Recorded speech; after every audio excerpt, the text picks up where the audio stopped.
Good morning, Bucknutters. Welcome to the Bucknuts Morning 5 here on Friday, July 21st, 2023. I am Dave Biddle, very happy joined by Jonah Booker. A lot to get into. We're going to talk a lot about recruiting on today's show. But first of all, I want to talk about Big Ten Media Days kicking off on Wednesday. J-Book in Indianapolis. All of Ohio State stuff will be on Wednesday. And then the other 7 teams will go on Thursday. Ryan Day will be there. JT Tuimoloau, Marvin Harrison Jr., and Kade Stover. Let's start with Coach Day. What are you most curious to hear him talk about, questions he's going to answer? What do you really want to hear from Coach Day?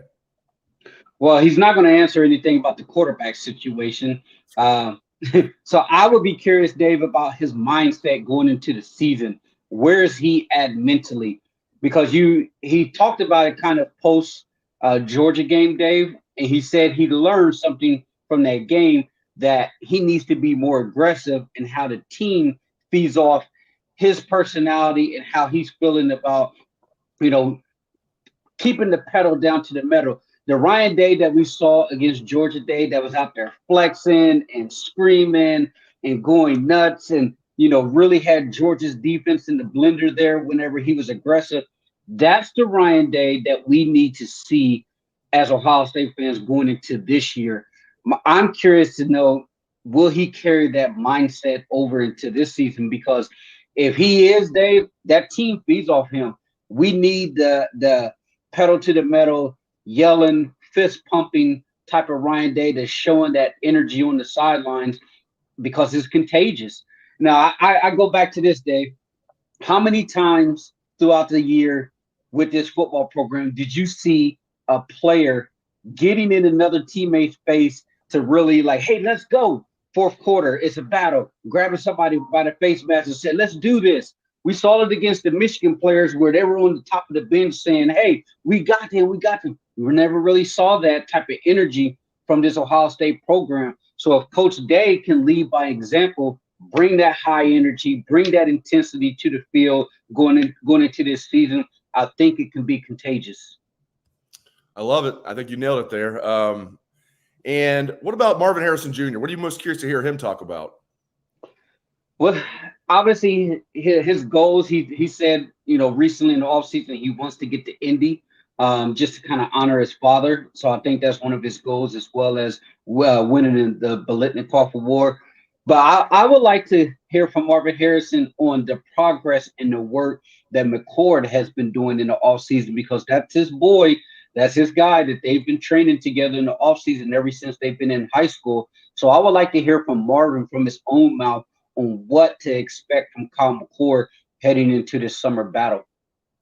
JT Tuimoloau, what do you want to hear that big guy talk about? Can you just do what you did in the fourth quarter of the Penn State game all the time? Is that what you want to hear him talk about? I mean, that's the thing with JT. Has the potential, we saw that, Dave, to be an absolute All-American game record, but he needs to be more consistent. So what is he doing in this offseason to get stronger, to be more consistent, to really take his game to the next level instead of being highs and lows type of guy? Like, keep chipping away so that come November, you're playing your best football. So that's what I want to see from JT is like, hey, what did you do in this offseason to get better, to make sure that you're being more consistent on the field? All right. Now, Kade Stover, what do you want to hear from that big guy? When it comes to Kade, I don't know how they're going to, really talk about injuries, but how's he feeling? How's that injury, coming from the Georgia game? Is he ready to go? Maybe talk about some of the younger guys that are impressing him. He's a rah-rah type of guy. Maybe ask him a little bit about Michigan. How does he feel going into this season, losing the last 2 games to Michigan? I'm sure he'll give a spirited answer there. But as you start to, go down the line, I love to hear about these younger guys. Think about it, Dave. When Chris Olave, those guys were talking about some of those younger pups coming, they would mention, hey, Mecca, Marvin, Jackson Smith and Jigba, and boom, turn out all of those guys are superstars. So talent recognizes talent. So when you're talking to those younger guys and a younger player makes an impression on them, I take that as, hey, this young buck is ready to bite. And he's a guy that's making a name for himself when the older guys are talking about him. All right, let's get into recruiting. Let's switch gears here. I'm going to ask you about 6 guys the Buckeyes are in on. 5 of them are 5 stars. one high 4-star, that being KVA. We'll start with the high 4-star. How you feeling about the Buckeyes landing the linebacker KVA? This was a tough one, Dave. I can see it going either way. I know Ohio State has been on him since he was a freshman. I believe Ohio State was his very first offer. Some people say, hey, the allure of staying close to home is a pull that is pretty strong with Southern Cal. There's been some talks about some people wanted to be wanted him at Notre Dame. I personally think it's an Ohio State versus USC battle right now. I think this kid really likes Ohio State. If it was up to him, it would be Ohio State. But I do think that the family pool is going to make it a little bit difficult for him to make that decision to go all the way across the country. But I'm going to stick with my gut. I'm going to say Ohio State here. Could absolutely be wrong. But I just think that it makes an impression on a kid like him who's very loyal that Ohio State was one of his very first offers as a freshman. And it doesn't hurt that every single camp leading up to this decision this last couple of months, he's been wearing Ohio State gear at those camps. Doesn't mean that he's going to be a Buckeye, but it doesn't hurt. We start with somebody way out in California. Now we're going to go right down the road here to Springfield. What do you feel about Aaron Scott? We know he's having fun with the process, no doubt about that. Do you think he's going to be a Buckeye or a Wolverine? Man, I just can't wait until this recruitment battle is over with, Dave. Aaron Scott might go down as the most exhausting Ohio recruiting battle we've ever seen. I've never seen a kid from Ohio play this many troll games with both fan bases. I still say Ohio State. I know that there's a lot of talk about him being the villain and turning the narrative, whatever they're starting to say. I just think that with him deciding on his father's birthday, Ohio State being able to answer all the questions that he had for them as far as how they're going to utilize him in the defense, as well as giving him the ample opportunities for NIL if he decided to come to Ohio State. Combine that with the local kid, Braxton Miller, D. Miller, those guys saying that they're going to go have a chat with him to make sure that he stays in state with the good guys. So I'm still going to say Ohio State for Aaron Scott. Yeah, for those that are wondering, what do you mean Braxton? Braxton's originally from Springfield, for those who don't know. I'm sure a lot of people do know that, even though he went to high school at Wayne, Huber Heights Wayne, moved out there. He actually grew up in Springfield. And, D. Miller, there was a lot of talk that D. Miller and Braxton Miller were like cousins. That's actually not true. They're actually not related, but they are friends. D. Miller from Springfield, obviously, former Ohio State receiver. So, yeah, they're doing good work. And I tell you what, I like these the committed guys in the 2024 class, like the Armstrong twins and others. Those guys are like, they're having fun and they're recruiting their butts off too. So I think Aaron Scott's going to be a Buckeye, but we shall see. All right, let's get right down the list here. Dylan Stewart. What are your vibes on Dylan Stewart? This one right here, Dave, I don't have a feeling one way or the other. It kind of teeter-totters. I think we're going to find out about Dylan Stewart here in the next week. If he heads down there to South Carolina to their barbecue with a commitment coming up very soon, that right there will be a bad sign for Ohio State. So I would say just watch what this kid does. If he heads down there to that barbecue, that right there would tell me that he's most likely going to be headed there. I know South Carolina was in on him early. When it comes to the NIL package, they were one of the first ones to really set the table on what his market value is worth, having those conversations. Ohio State was playing a lot of catch up there from what a lot of people are saying. The family and stuff, they're sold on Ohio State. Larry Johnson being able to have those connections in the DMV area, that's always going to play dividends there. I know Chase Young is also helping with Dylan Stewart there whenever he came on the campus. So he was able to have those conversations with him.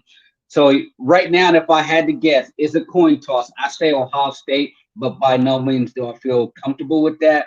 I just want to see what happens in the next week if he heads down to that barbecue or not. I had a really good source tell me that the NIL has really stepped up for Ohio State here. Feeling good about it. My source is feeling good about Dylan Stewart. I just want to throw that out there. So we'll see. That doesn't mean South Carolina didn't come back and up their offer. Who knows? But in fact, I'm sure they did. But my source is very confident the Buckeyes are going to land Dylan Stewart. And from what I've been hearing, Dave, when it comes to Dylan Stewart, his NIL is nothing outlandish. It's very, very reasonable. Some will argue even below what a top tier guy should be asking for when it comes to NIL. So For him, yes, it's going to play a role. Obviously, it's going to play a role when somebody's commanding, six figures on the free market. But what he's overall, his total package, what he's asking for is not anything outlandish compared to the last year crop of guys. And I'm hearing he's not trying to find the biggest bag. Not that he would turn Right. it down. It's not like he offers him $1 million. He's like, no, I just want like 200,000. It's not like that, but it's like he's not out there trying to. Whoever pays me the most, that's where I'm going to go. He loves Ohio State, but you're right. For some reason, he likes South Carolina too. So we'll see about that. But I am confident the Buckeyes are going to land him. All right, another 5-star D lineman, Edrick Houston. What's your vibe on that one, JB? I think he stays with Ohio State. I know there's some chatter about Alabama making a push. That's another guy, Dave. I mean, what's up with these Southern barbecues, man? Is the ribs that good down there that they're finger licking good that these kids go down there to the South? Yeah, pretty good. and it looks like Ohio State is leading. I mean, we saw it last year, with Keeley and Justice Hayes and the tight end that we had. They go down there to the Alabama barbecue, and next thing you know, the tide is turned. So that's another one to watch there, is just to make sure that this kid, even if he goes to that visit, that you're still hammering him hard. That's a lot of time in between the last time he was on campus to his commitment, which is, I believe, August 22nd, 23rd, around his birthday time. 2 months in recruiting world, Dave, it's almost like 8 months. These coaches are hitting these kids up nonstop once the dead period ends. So I'm curious to see if he's going to make it down there to that Alabama barbecue. If he doesn't, I truly believe that this is going to be an Ohio State win. I feel much better about Houston than I do the other guys right now.